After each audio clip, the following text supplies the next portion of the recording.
Rampur I পড়ছি, নামো নামো আই পড়ছি। বাবা আমরা শহরে এসে পড়ছি। হে বেটা আমরা শহরে এসে পড়ছি, চলো এখানে কাজ খুঁজি। হে বাবা তারপর টাকাও হবে। হে বেটা চল, আপনার মাল তাড়াতাড়ি পাঠাই দেবো, ঈদের ছুটির জন্য কেউ আসে না। সাহেব আমরা কি একটা কাজ পাবো? কাজ? কিন্তু তোমরা কোন জায়গা থেকে আইছো? সাহেব আমরা গ্রাম থেকে আইছি, অনেক কষ্ট করে কাজ করতে হবে, ওই জায়গায় হিট আছে, তাড়াতাড়ি করো। ঠিক আছে সাহেব।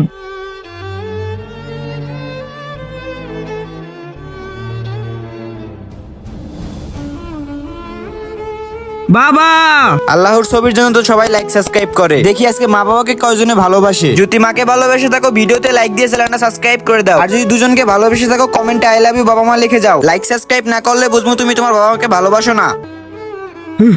বাবা বাবা তুমি ঠিক আছো? ব্যাপারটা আমি ঠিক আছি, আমার মাথাটা ঘুরেই পড়ছে। এখন আর আপনার কাজ করা লাগবে না, আমি করি। বাবা এই জায়গায় আপনি রেস্ট করেন, আমি কাজ করতেছি। ঠিক আছে বেটা। বাবা আমি সব কাজ করে দিছি, এবার তুমি ঠিক আছো? বেটা আমার অনেক পিপাসা লাগছে, চলো আমি তোমাকে পানি খাওয়াইতে নিয়ে যাই। বাবা আপনি এখন ঠিক হয়েছেন? হ্যাঁ বেটা আমি ঠিক আছি। চলো বাবা সব কাজ তো হয়ে গিয়েছে, এবার মালিকের কাছ থেকে টাকা নেই। মালিক কোন জায়গায় আছে? মালিক কাল সকালে আসবে। কি সে তো আমাদেরকে টাকা না দিয়ে চলে গেছে? টাকা নিতে হলে কাল সকালে আসবা। বাবা আপনার ওষুধ নেওয়া লাগবে, আর আমরা রাতে খাবো কি? মালিক মালিক দাঁড়ান। বন্ধুরা ভিডিওটা ভালো লাগলে সাবস্ক্রাইব করে দাও।